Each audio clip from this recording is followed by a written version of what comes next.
Hi all, let's look at another exciting game from the St. Louis Blitz section. Caruana against Kasparov. This is in round 12. Let's take black's perspective. E4, C5, the Sicilian defense. Caruana does not play into a mainline Najdorf open Sicilian. Instead, we have this more closed variation, closed Sicilian as it's known. So G3, we have G6, pretty standard moves here. Bishop G7, both sides castle. A3, a little bit unusual. The idea of rook B1 and B4. So black actually reacts in a more solid manner, because usually black will play for B5 and B4 later. But black instead plays rook B8, and after rook B1, just the more solid B6 here, designed against B4. B4, bishop B7. H3, knight D7, bishop E3, and you might think it's tempting to put a knight on D4 here, but actually, if knight D4 this wasn't played, but bishop takes might actually be a good idea with knight B5. This pawn's slightly loose, and if E5 then we can take there potentially, so that would be a little bit of trouble. So we see instead rook E8. And here it doesn't matter actually if white plays d4. This c4 is kind of weak here. So for example like this, c takes and knight d5. This is good for a knight coming in to that c4 square. So okay, so white actually played queen d2. Now we have bishop a8. f4, white's being quite aggressive on the king side. Rook c8, g4, e6. Now very aggressive looking f5. Now it's here that Kasparov does play this knight d4, despite the possibility of what we mentioned before happening. White's committed his pawns more here. There's more of a potential vacuum. So this continuation is very, very interesting and dynamic now. Knight b5. So there's a big problem, isn't there? We have Kasparov playing in this position. E takes f5, so he's opening up his pieces, and he's offering d6. You might think, why isn't d6 on the card, forking the two rooks? This wasn't actually played. G takes was played. Knight takes d6 is just very interesting, and black perhaps would play f takes e4, just taking out as much of the center as possible. And on any knight capture, there's always e3. So for example, knight takes e3, getting a nice wedge with good. This is actually better for black. So a great concept here. This is actually much better for black. This position, great compensation. C pawn's under fire. It's just very, very nice. So it's a bit dangerous, this whole position here for white. If white doesn't take a rook, then this position, just offering exchange here, as long as we can protect the center pawn, and that's with tempo, and put a knight on e3, this should be equal, this position. So that whole thing wasn't entered into, but it's very, very dynamic. Shows the dynamism behind Kasparov's moves here. So basically, G takes, avoiding this, was played. Knight e5. Now knight b takes d4. d5, so the bishops are kind of open up. This is kind of elegant how the centre's been challenged for the bishops to open up. Queen f4. There is a potential target maybe, but the knight's protecting a lot of things like f7.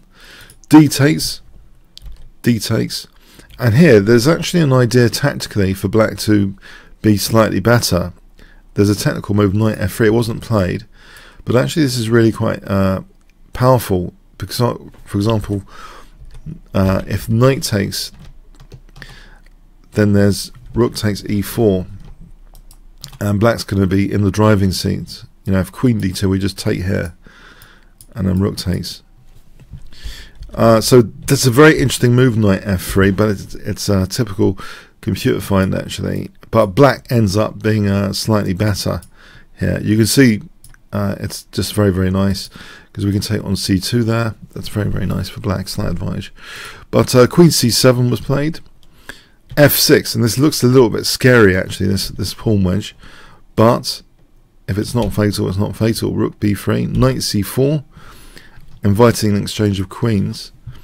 Rook c3, a6, depriving knight b5. The queens are taken off. Knight f4, and you see this is a very interesting move now from white, tempting Kasparov to play bishop takes e4. Instead, Kasparov reinforced his knight, adding stability to the knight. If he took on e4, this is a tactical disaster actually. Can you see what white could play in this position? He didn't play this, but white can play, if I give you 5 seconds.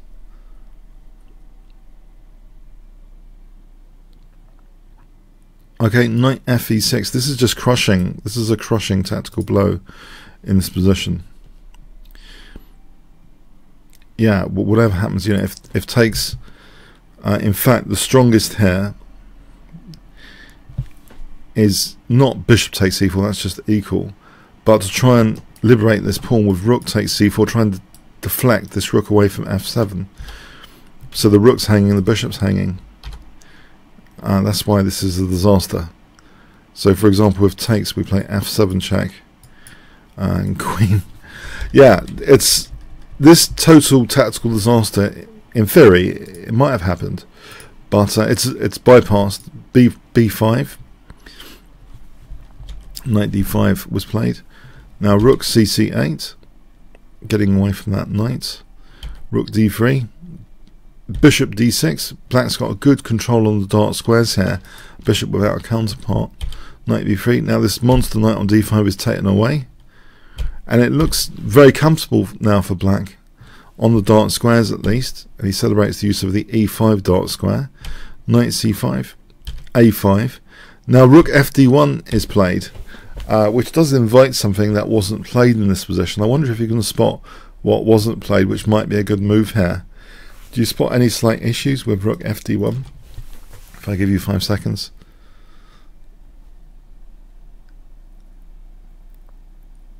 Remember, it's just a blitz game, so these things happen. Okay, knight b2 does fork the rooks, and it seems there's no real compensation for white. If white tries to do something with this pawn, we can take off that rook. On a knight takes, we can throw in this check, and the knight's stopping the exit. That's the key thing here, and protecting. So protecting the knight with tempo to get out of any trouble, and then crashing through. This is just winning this position, but this is the stuff which is easy to overlook in blitz. So maybe, you know, Kasparov thought it was some sort of trap, but both players really short on time, so it's difficult to calculate the variations. And in fact, Kasparov's credit, he let go of it. He wasn't trying to be a perfectionist in the blitz, because if you're a perfectionist, sometimes these fast time controls, it just works against you later, where you're very, very short on time. So a4, it's a very sensible move in its own right. You know, if this pawn's dangerous later, it's only a few steps away from queening.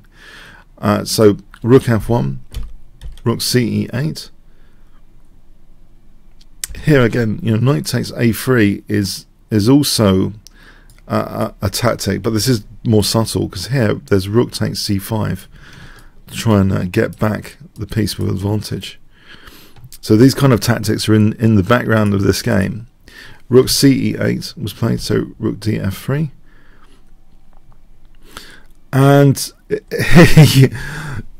you might think, what's wrong with knight d2? Is this another knight fork? It's actually a toss-up between what's technically best, between knight d2 or just taking the d5 pawn, because here rook d1. This is good. This is clearly good for black, but rook takes d5 is also a good move with black in the driving seat anyway. But in the event, actually, h5 was played. So both of these moves are quite good. Yeah, it's a blitz game. Did I mention that? It's a blitz game. We can, as Nesmetanov says, you shouldn't analyze blitz games. So knight d3, rook e2, rook 3 to f2. Okay, we have some toying around here. King h7, bishop f1. Now knight c5, Okay, king g2, knight e3 check, knight takes on d5, rook d3. A rook comes to protect that knight. Possibly better is bishop takes c5 here for knight e3. That's good for black, because there's an idea of swinging the rook in here, and if this move we can still do this. So while that piece is pinned, if we ever get in rook g5, this is like fatal for white. We'd be losing a piece there. So anyway, this move was played. We have knight d7, rook g5. Here white must play h4, it seems, to dislodge the protection of the knight here. For example, this line should just be equal, perpetual check or perpetual attack draw, but instead we have this move, and now the bishop gets out of the skewering line. And you might think, well, what about h4 here? Knight c5 was played here. Why can't we dislodge the rook from the knight here? Might be your next question then. In this case, black might be okay actually with knight takes. This is funny stuff, isn't it? Very funny stuff. So what's going on here? Well, if we take here, knight takes, and because of that pin, this is really annoying. And we've got a very dangerous passed pawn. So there's that really technical stuff going on there. Otherwise, if we move the rook, then just rook takes d5. So knight takes b4 is probably one of the better shots. And if it takes here, rook g4, and still we've created this outside passed pawn. So this should be actually good for black, believe it or not. This kind of continuation with the outside passed pawn. So anyway, yeah. It's a pretty tense situation with both sides with not much time at all. So knight c5, h4 is played, so stopping that h4 from white now. Okay, so that's the knight's more stable without that. Bishop g3 protecting h4 now against rook takes. So knight d3 hitting the rook. The rook moves. Rook e4, and this is getting a bit dangerous actually. There's a possibility even of rook e7 sometimes. Here rook takes a3 was played, and now rook e7 is actually played. If the knight takes, that's big trouble. This pawn is big trouble. So we have here king g8, which is not the best actually. There's actually in this position, rook f5 is really strong. If takes, this is really strong for black, this position. Yeah, where white's under huge pressure here. The f pawn's not really doing anything, and if we look at this sort of position, yeah, the king's going to come over soon. This would be much better for black, and we've got this outside killer passed pawn waiting in the wings. So anyway, king g8 check, rook f8, rook a1, rook takes f7, king g8, and we have check, king f8. Now here is a bit of a howler. White play in this position. Can you see any good move for white in this position? And it shows how Blitz can be a lottery. And in fact, this is a comment Sally Simpson said on Chess Games.com about Blitz Chess in particular being a lottery, and he pointed out this particular position. So what do you think white can play in this position, which was missed? Rook a7 was actually played in the game, but white can play black's threat. If you understand, black might be threatening knight takes in here, undermining the rook, so it's understandable. It's an understandable move, the motive. But with the rook on g7 like this, there's this particular configuration. Is this a threat if you can do something quite special in the position? That's the thing.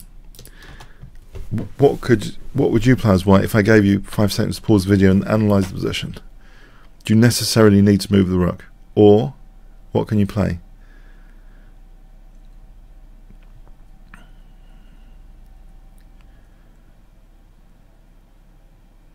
Okay.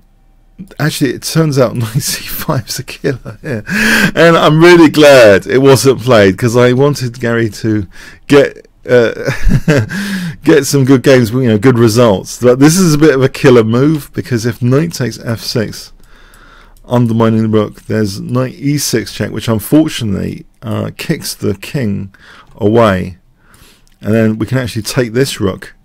So white's totally winning that. There's no defense to knight c5. There's no meaningful defense to knight c5 in this position. So that is bad news. Yeah, knight takes f6 is not possible. So that's handling a threat in style, basically.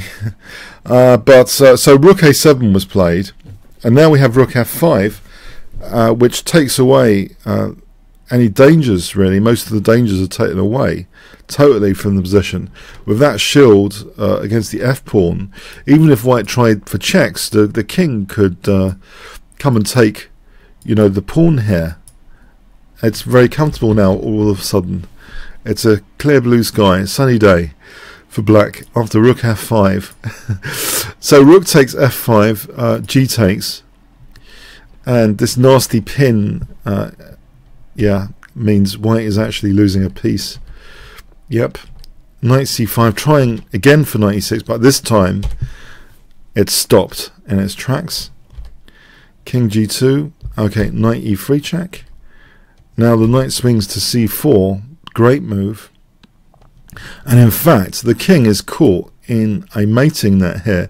Even let's see, where can the king can't go to any of these squares. It's surrounded apart from the g2 square, so it can't flee to f4, can't go to g4. The king's trapped, and in fact rook a6 was played. If we look at this position, white's piece down. Any check, basically, we could just come and just take this pawn. We can just take the pawn, and the checks will run out. We just bring the king up to the center even. And remember, even the rook is protected, by the bishop. So, you know, any check here, we just move, just take. Yeah, it's all over basically now. Bother shouting. So rook a6, and in fact, technically, it's a mate in 5 now. Can you find the mate in 5? It's all forced. If I give you 5 seconds to pause the video, what would you play here with black? It's actually a forced mate in 5.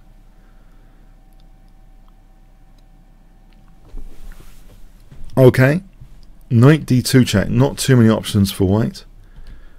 Rook e2 check, not too many options for white. There's only like 2 squares, right? And king h1 is chosen.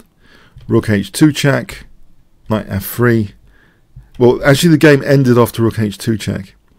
Now if it carried on, king g1, there will be knight f3 and rook f2 checkmate. Garry, I'm so happy for him to win. He won in consecutive rounds against Nakamura and Caruana. So this is round 12, and then he beat Nakamura in the next round, which I believe, you know, made it a glorious day for Kasparov fans. You know, he beat 2 of the best players in the world at both, you know, classical and blitz. So that's really cool for him to come back and do this after such a big absence from competitive chess. I know it was full of mistakes and a bit of a lottery, but he did it in the end. So comments, questions, like, shares appreciated. Thanks so much.